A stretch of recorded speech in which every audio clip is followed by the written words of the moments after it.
Hi friends, எல்லோரும் எப்படி இருக்கீங்க? இது வரைக்கும் நாம் என்ன பார்த்துருந்தோம் அப்படின்னா, ஹீரோ ரொம்பவே சோகமாக இருக்கான். ஹீரோயின் வந்து நான் வந்து உன் கேஸை எடுத்துக்கிறேன் அப்படின்னு சொல்கிறா. அதனால் அடுத்த நாளே மிஸ்டர் சங்கன்ட்டு போய் நம்ம வந்து ஹாஸ்பிட்டல் கேஸை எடுத்துக்கிருவோம் அப்படின்னு சொல்லி ஹீரோயின் வந்து கேட்டுப்பாக்கா. ஆனால் மிஸ்டர் சங்கன் இல்லை, நான் எடுக்கலை அப்படின்னு சொல்கிறாரு. ஹீரோயினும் ஏன்னு சொல்லி கேட்காங்க. அதுக்கு வந்து என்னோடய ஸ்ட்ரென்த்து வந்து இந்த கேஸ்லாம் கிடையாது, இது வந்து எனக்கு சரியே வராது அப்படின்னு சொல்லிடுறாரு. நான் இந்த கேஸை எடுத்தால் வின் பண்ணுவேனான்னு தெரியலை அப்படின்னு சொல்கிறாரு. ஆனால் ஹீரோயின் விடுற மாதிரி தெரில. எவ்வளோ வருஷமாக வந்து நம்ம கம்பெனி யுன்ஜி ஹாஸ்பிட்டலோட சேர்ந்து வந்து ஒர்க் பண்ணிகிட்ருக்கு. அதுக்கு ஒரு இழிவு வரையில் நம்ம வந்து சும்மா இருக்கக்கூடாது. நீங்கள் கொஞ்சம் யோசித்து முடிவெடுங்க அப்படின்னு சொல்கிறா. இவர் ரொம்ப கம்பல் பண்ண ஒன்று மிஸ்டர் சங்கனி கேட்டுறாரு. நீ வந்து இந்த கேஸை ரொம்பவே எடுக்கணும்னு சொல்கிறதுக்கு காரணம் வந்து உன்னோட செல்ஃபிஷ் தானே அப்படின்னு கேட்டுடுறாரு. நீ ரொம்பவே சுயநலமாக யோசிக்க ஆரம்பிச்சிட்ட, ஃபஸ்ட்டு வந்து ஆன்லைன் கேஸை போய் பாரு அப்படின்னு சொல்லிட்டு போயிடுறாரு. ஹீரோயின் அமைதியாக நிற்காங்க. பிங்கி வந்து பக்கத்தில் உட்காந்துருப்பா போல். அவள் எழுந்திரிச்சு ஒரு சாக்லேட்டை ஹீரோயின் கொடுத்து, என்னாச்சு நீ என்ன சொன்ன, எமோஷ்னலே இல்லாத மனுஷன் கூட கத்திட்டு போகிறாரு அப்படின்னு கேட்கா. அதுக்கு ஹீரோயின் சொல்கிறாங்க, நான் வந்து இந்த கேஸை மட்டும்தான் எடுக்க சொன்னேன், ஆனால் அவர் ஏன் இப்படி செய்கிறாருன்னு தெரியலன்னு சொல்கிறா. மிஸ்டர் சங்கன் ரொம்பவே யோசிச்சுட்டு ஹீரோயினை கூப்பிட்றாங்க. ஹீரோயின் உள்ளே வந்து, சாரி சார், தெரியாமல் நான் செஞ்சிட்டேன், நீங்கள் தப்பாக எடுத்துக்கிறாதீங்க அப்படின்னு சொல்கிறா. உடனே மிஸ்டர் சங்கன் டைரெக்டாகவே கேட்டுறாரு, ஹீரோ வந்து உன்னோட பாய் ஃப்ரெண்டா அப்படின்னோடனே ஹீரோயினும் ஆமாம் அப்படின்னு சொல்லிடுறா. அதனால தான் நீ இந்த கேஸை எடுத்து நடத்தணும்னு நினைக்கியா அப்படின்னு கேட்காரு. ஆமாம், அது உண்மைதான். ஆனால் நான் வந்து அந்த ஹாஸ்பிட்டலில் ஒர்க் பண்ணேன், எனக்கு அதை பற்றி நல்லாவே தெரியும். அங்கே உள்ள டாக்டர்ஸ் எல்லாருமே பேஷண்ட்ஸையும் பேஷண்ட் ஃபேமிலியையும் ரொம்பவே நல்லா தான் நடந்துக்கிடுவாங்க. அதனால் எனக்கு ரொம்பவே ஹீரோவை பற்றி தெரியும். அவன் தப்பு செஞ்சுருக்கவே மாட்டான். அதனால தான் உண்மையை வெளிக்கொண்டு வரதுக்காண்டி நான் இந்த கேஸை வெளியில் எடுக்கணும்னு சொல்கிறேன் அப்படின்னு கேட்கா. ஹீரோயின் இவ்வளோ பேசவும் மிஸ்டர் சங்கனும் சரி நீ லோன் கேஸை பாரு, நான் இந்த கேஸை பார்க்கன்னு சொல்லிடுறாரு. ஹீரோயினுக்கு ரொம்பவே சந்தோஷமாயிருது. உடனே மிஸ்டர் சங்கன் சொல்கிறாரு, இந்த கேஸை பற்றி நான் கிளைண்ட்டை பேசணும், ஹீரோவை வரச்சில்ல அப்படின்னு சொல்கிறாரு. இந்த சைடு ஹாஸ்பிட்டலில் டைரக்டர் வந்து ஹீரோவை கூப்பிட்டு பேசிகிட்டு இருக்காரு. அந்த பெட் நம்பர் 3 ஃபேமிலி வந்து ஓ மேலேயும் நம்ம ஹாஸ்பிட்டல் மேலேயும் தான் குற்றம் சுமத்துறாங்க. மீட்டிங் போட்டு பேசணும். ஹாஸ்பிட்டல் ரொம்பவே கிரிட்டிக்கலான சுச்சுவேஷனில் இருக்குது. அதனால் வந்து ஓ மேலே தான் கொஞ்சம் குற்றம் வர மாதிரி இருக்கும், பார்த்துக்கோ அப்படின்னு சொல்கிறாரு. ஹீரோவும் பெருந்தன்மையை ஏற்றுக்கிறான். ஆமாம், ஹாஸ்பிட்டல் ரொம்பவே ப்ரெஷரில் இருக்குது, அதனால் என் மேலே வந்து குற்றம் சுமத்த தான் செய்வாங்க. அதனால் நான் ஹாஸ்பிட்டலோட டிசிஷனாக ஏற்றுக்கிறேன் அப்படின்னு சொல்கிறான். ஆனால் வந்து என் கை வந்து சர்ஜரி பண்ணாமல் இருக்கவே முடியலை. ஒரு வேலை செஞ்சிட்டு இருந்தோம், நமக்கு அந்த வேலை செய்யாமல் இருக்க முடியாதுல்ல, அதே மாதிரி ஹீரோவுக்கு வந்து இப்போ சர்ஜரி பண்ணணும் போலே இருக்கான்.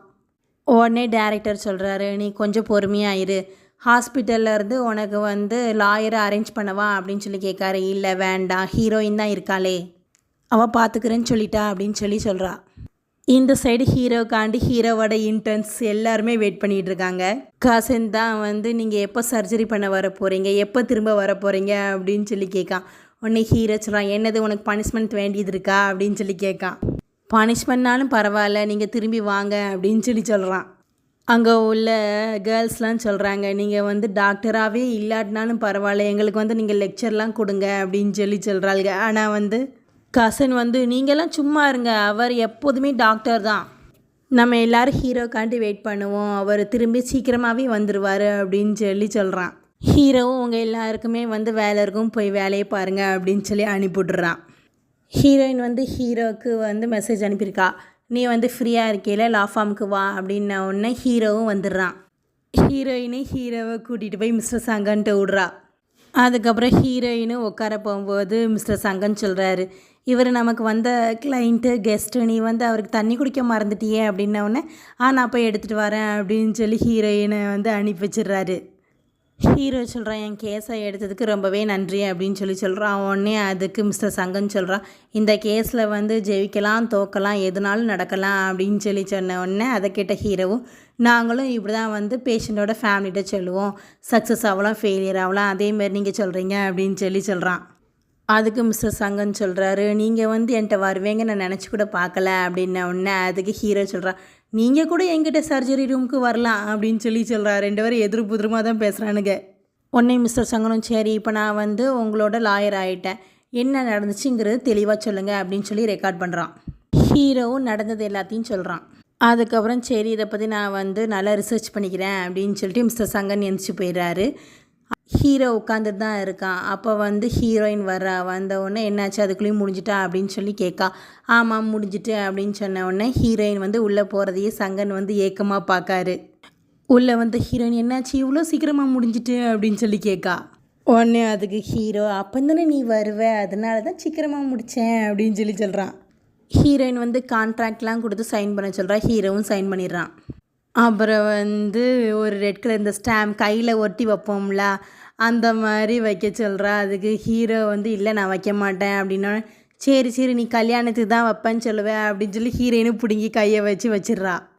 ஹீரோ ரொம்பவே சோகமாக இந்த கேஸில் நான் தோத்துட்டேன், நான் வந்து இனிமேல் டாக்டராக தொடர முடியாது, அப்படின்னா நீ வந்து என்னோடய கேர்ள் ஃப்ரெண்டாகவே இருப்பியா அப்படின்னு சொல்லி கேட்கான். அதுக்கு ஹீரோயின் சொல்கிறாங்க நான் உனக்கு ப்ராமிஸே பண்ணுறேன் நீ கன்ஃபார்மாக டாக்டராக தான் கண்டினியூ பண்ணுவேன் அப்படின்னு சொல்லிடுறாங்க. ஹீரோவும் தேங்க்யூன்னு சொல்லிட்டு கிஸ் பண்ண போகும்போது 2 பேர் செல்ஃபோனும் அடிக்கி யாருடான்னு பார்த்தா ஹீரோயினுக்கு ஜெனியும் ஹீரோவுக்கு ராமும் தான் அடிக்காங்க. ஜெனி வந்து ஹீரோயினை கூப்பிட்டு பார்லருக்கெலாம் போய் 2 பேரும் மேக்கப்லாம் போடுறாங்கப்பா.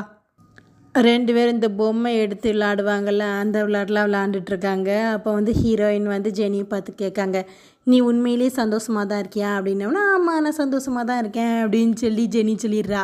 இந்த சைடு என்னென்னா ராமை தான் காமிக்காங்க. ராம் வந்து வீடியோ கேம் வந்து விளாண்டுட்ருக்கான். ஹீரோ வீட்டில் தான் ஹீரோ வந்து புக் படிச்சிட்ருக்கான். அப்போ வந்து ராமுக்கு ரொம்பவே போரிங்காக இருக்குது அப்படின்னு சொல்கிறான். ஹீரோ யார் நல்லா கண்டுபிடிச்சிடுறான்.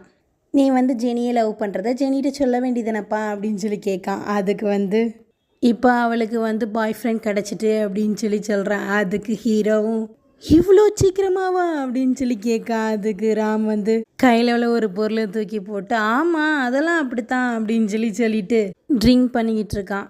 ஹீரோவும் வந்து நீ வந்து எதுவுமே ட்ரை பண்ணாமல் உட்காந்துட்டே இருந்தால் உனக்கு எப்படி அவள் கிடைப்பான் அப்படின்னு உடனே நான் வந்து ட்ரை பண்ணுறதுக்குள்ளேயுமே வந்து அவள் போயிட்டா. அதை கேட்ட ஹீரோ நீ வந்து உன்னோட எக்ஸ் லவர் ஜியாங்கையும் சரி இப்போ உள்ள ஜெனியும் சரி ஒழுங்காகவே நீ வந்து ட்ரீட் பண்ணலை, ஒழுங்காக லவ்வை வந்து நீ முன்னெடுத்து செல்லலை. அவங்க தான் வந்து லவ் வேணும்னு சொல்கிறாங்க, ஆனால் நீ வந்து அதை பற்றி ஒன்றுமே கண்டுக்கிற மாட்டேங்க. அப்போ எப்படி உனக்கு கிடைப்பா ஜெனி அப்படின்னு சொல்லிட்டு சரி வெயிட் பண்ணு நான் போய் உனக்கு சாப்பாடு ஆக்குறேன் அப்படிங்கிறான். உடனே அதுக்கு ராம் வந்து எனக்கு சாப்பாடெலாம் வேணான்னு சொல்லிட்டு கோவமாக எழுந்துச்சி போயிடுறான். ஜெனி வந்து ஹீரோயினோட அப்பார்ட்மெண்ட்டில் இறக்கி விட்டு கிளம்பலான்னு பார்க்கல ராமை பார்த்துடுறா. ராமோட சைக்கிளை அவன் தூக்கி பார்த்துட்ருக்கான், அது உடஞ்சி கிடக்கு. ஜெனி வந்து காரோட போய் அங்கிள் அங்கிள் அப்படின்னு சொல்லி கூப்பிட்றா. யாருடா அப்படின்னு சொல்லி ராம் பார்த்தா ஜெனி இவனே சாக்காயிரான். நீ என்னையா கூப்பிட்ட அப்படின்னு சொல்லி கேட்கான்.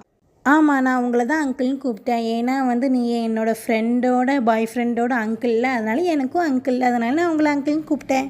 உடனே ராமு சரி சரி அப்படின்னு சொல்லிடுறான். உடனே ஜெனி விடாமல் என்னாச்சு உங்களோட சைக்கிள் வந்து உடஞ்சிருக்கா அப்படின்ன உடனே ஆமாம் ஏதோ ஒரு திருடன் என்னோடய சைக்கிளோட முன்னாடி வீலை கழத்திட்டு போயிருக்கான் அப்படின்னு சொல்லி ராம் சொல்கிறத கேட்டோன்னே சரி நீங்கள் வந்து காரில் இறங்க நான் உங்களை கொண்டு விட்றேன் அப்படின்னு சொல்கிறா. ராமும் ஏறி உட்காந்தோன்னே சரி நீங்கள் எப்படி இருக்கீங்கன்னு சொல்லி ஜெனி கேட்கா. நான் நல்லா தான் இருக்கேன், நீ எப்படி இருக்கேன்னு சொல்லி கேட்டுக்கிறான். நான் நல்லா இருக்கேன், நான் எங்கள் அப்பா சொல்கிறபடி கேட்டு நடக்கேன், எங்கள் அப்பா இப்போ ரொம்பவே என்னை பாராட்டுறாரு அப்படின்னு சொல்கிறேன். உடனே ராம் உனக்கு பாய் ஃப்ரெண்ட் இருக்கா அப்படின்னு சொல்லி கேட்கா. ஆமாம் அப்படின்னு சொன்ன உடனே ராம் சொல்கிறான் நீ வந்து ரொம்பவே கேர்ஃபுல்லாக இருக்கணும், ரொம்பவே வந்து வாட்ச் பண்ணு, ஏன்னா உனக்கு பழைய பாய் ஃப்ரெண்ட் ரொம்பவே மோசமானவன் பற்றியா, அதனால் இந்த தடவை நீ கேர்ஃபுல்லாக இரு அப்படின்னு சொல்கிறான்.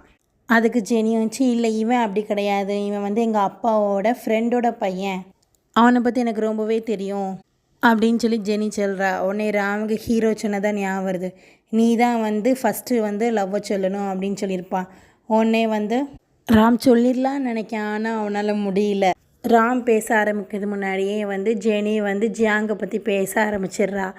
ராமோட எக்ஸ் கேர்ள் ஃப்ரெண்டு தான், அவளை பற்றி தான் பேசிக்கிட்டு இருக்கா. அவள் ரொம்பவே நல்லவா, சாரி சொல்லிடுங்க அவள்கிட்ட, நான் தெரியாமல் அவளை பற்றி தெரியாமல் பேசிட்டேன், அவள் நம்பர் இருந்தால் தாங்க நான் அவள்கிட்ட பேசிக்கிறேன் அப்படின்னு சொல்லி கேட்கா. அதே மாதிரி எங்கள் அப்பாக்குள்ளே பிஸ்னஸும் அவக்குள்ளே பிஸ்னஸும் ஒரே மாதிரி தான் இருக்குது, 2 பேரையும் வந்து மீட் பண்ண வைக்கணும் அப்படின்னு சொல்லி கேட்கா.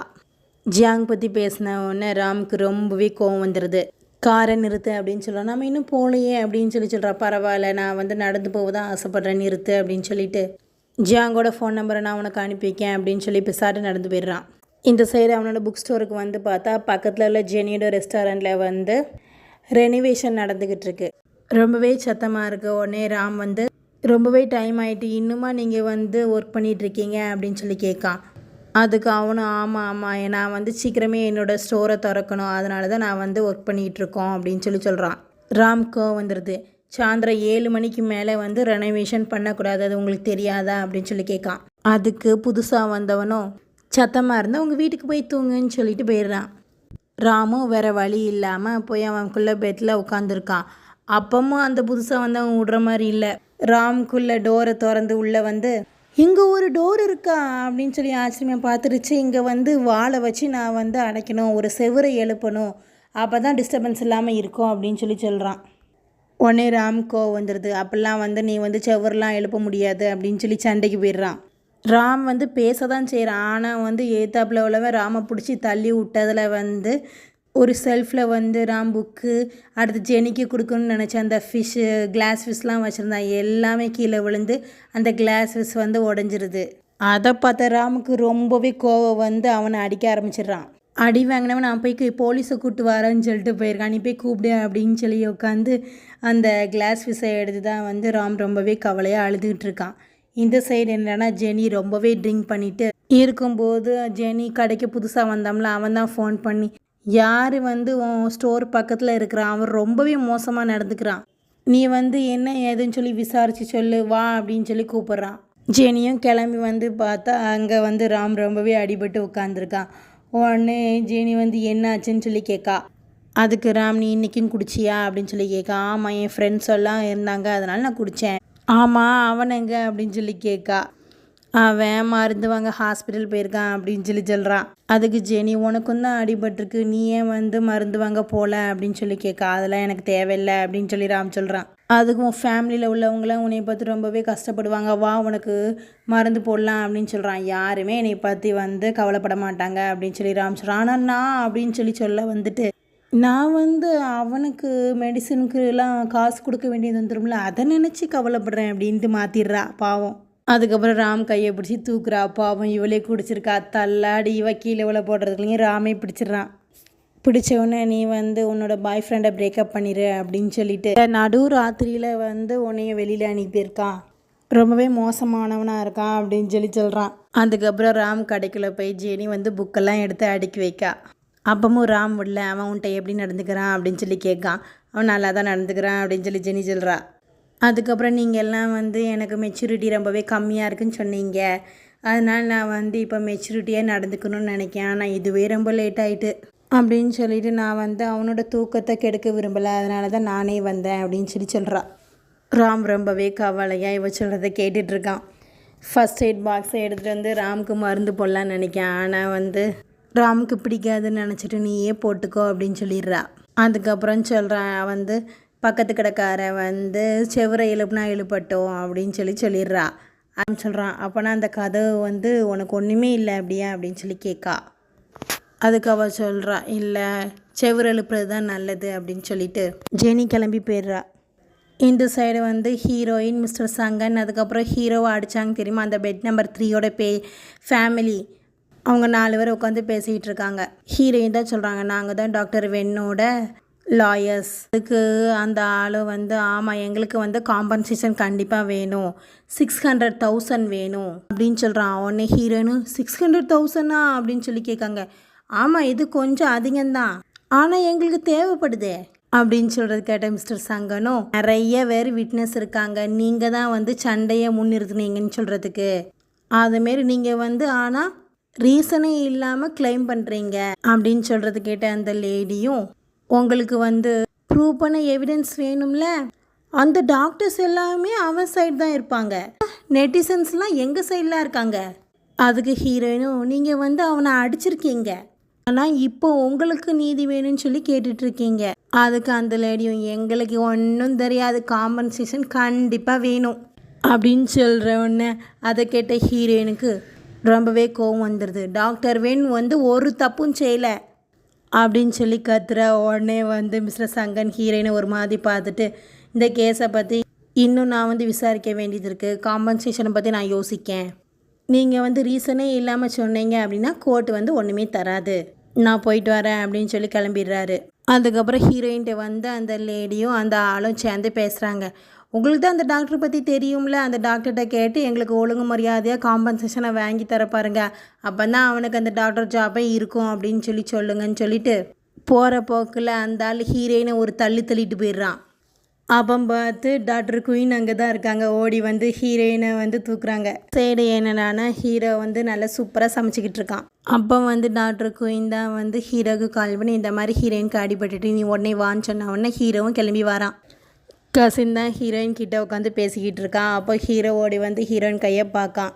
எப்படி நடந்துச்சுன்னு கேட்டோன்னா தெரியாமல் நான் விழுந்துட்டேன் அப்படின்னு சொல்கிறா. அதுக்கு கசின் நீ என்ன சின்ன பிள்ளையா தெரியாமல் இல்லை அப்படின்னு சொன்னோன்னே ஹீரோ வந்து கசினை முறைக்கான்.